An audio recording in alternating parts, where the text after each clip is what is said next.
And now the news. And the big news this week, the government wants to put up signs on the motorway telling drivers to pull over at the next junction, get out and swap their car for public transport.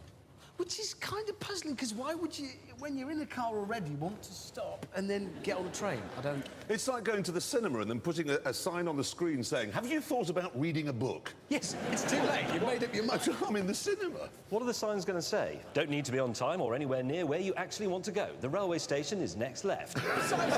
Something missing from your daily commute? Yes, a foul smell from a stranger sitting next to you. I don't know how they're going to tempt us to do that. I tell you what, you know, the government announced earlier this week that 60,000 people are going to be laid waste by swine flu. So what they ought to be telling us is under no circumstances use public transport. Well, actually, yes, you're right.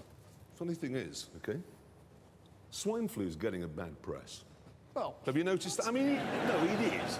They're saying, oh, it's bad for the economy because no one will buy anything and there'll be a lot of absenteeism. But look at it this way. Parking spaces for the rest of us will be easier to find. That's a good point. Now, you know, I've been saying for years and years and years that Porsches are getting uglier and uglier. Cayman, Cayenne, Cockster, and that thing you were driving the other day, the Panamera. Panamera, yeah. I mean... I've worked out why they're now so ugly, OK? I've got a photograph here of the managing director of Lamborghini. What do you think of him? He looks like a male model. Look at him. He's absolutely magnificent to behold. Got a photograph also of the managing director of Ferrari. More than that, she runs Fiat. Look at that. Dashing. Dashing and glamorous. I've also got a photograph of the man who runs Porsche.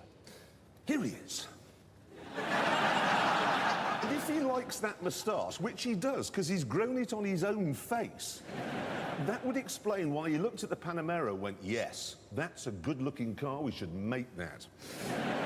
On a sort of serious motoring note, it is rumoured, this is business, that VW might buy Porsche. Then that bodes well, because VW can make a good-looking car, good-looking sports car. Yes. In fact, remarkably, there's one in the studio.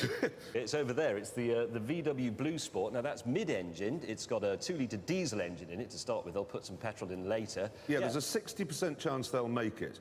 And if that happens, it'll be in about 2 years. It's worth having a look at.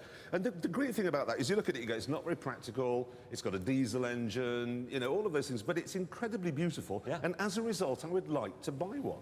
Now, there's a new Range Rover. We had it in the studio last week, OK? It's got a new bumper, a new engine, but that's not important. What is important, OK, is it's got cameras in each of its headlamps looking forwards, one on the back looking backwards and two on either side looking down. Yeah, these are so when you're off-roading you can see like tree stumps and bears that might be in your way and... That's right. Now, they feed the picture to the screen, OK, you sat on that screen, but it doesn't turn off when you're going along on the road. And you've got all different cameras on there? Yes. It's honestly, you're sitting in there, you've got 5 different feeds coming in, but you can choose which one you want. It's like being a sports director at Wimbledon. Wow. Choosing which one you want. You think, I'm coming at the crest of a hill, have that one, yeah, nice, then you've got to reverse. And then you go to the backwards one and put your foot down, you get the exhaust noise. It was fantastic. Isn't it a bit distracting? Oh, God, it's unbelievable.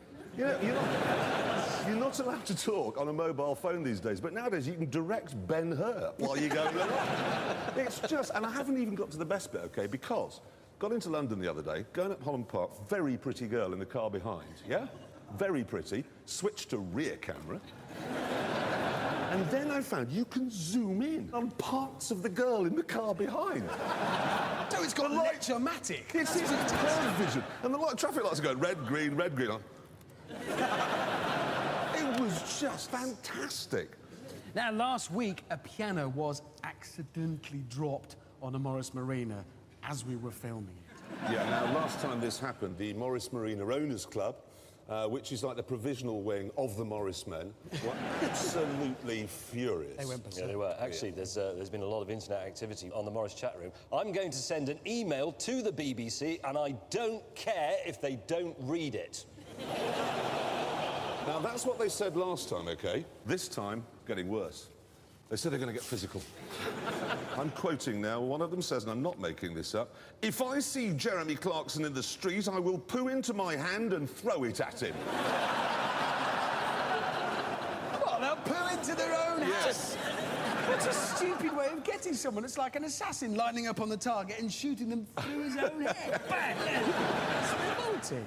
Now, the thing is, OK, last week when we were making the film, you probably saw, OK, out in France, there was some doubt as to who actually owned the car that you ended up driving. Was it the wife of the president of the Maurice Marina Owners Club, or was it the wife of the President of France, who of course is Carla Bruni? Well, that was cleared up this week because Carla Bruni went to Nelson Mandela's birthday party in New York, where she sang a song which clears everything up. Le temps s'est arrêté, les heures s'envolent. Les minutes frissonnent et l'ennui fait naufrage. Il semble que mes bras soient devenus des ailes, qu'à chaque instant qui vole, je puisse toucher le ciel, qu'à chaque instant qui passe, je puisse longer le ciel. Car je suis l'amoureuse. Now we know. Your history.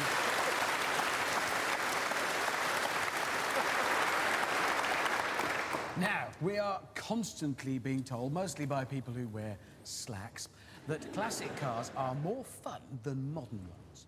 You see, there's a yes over there. The thing is, though, we weren't sure. So, the producers gave each of us £3,000 and told us to go to a classic car auction in Kings Lynn, which is famous for being nowhere near anywhere else in the world.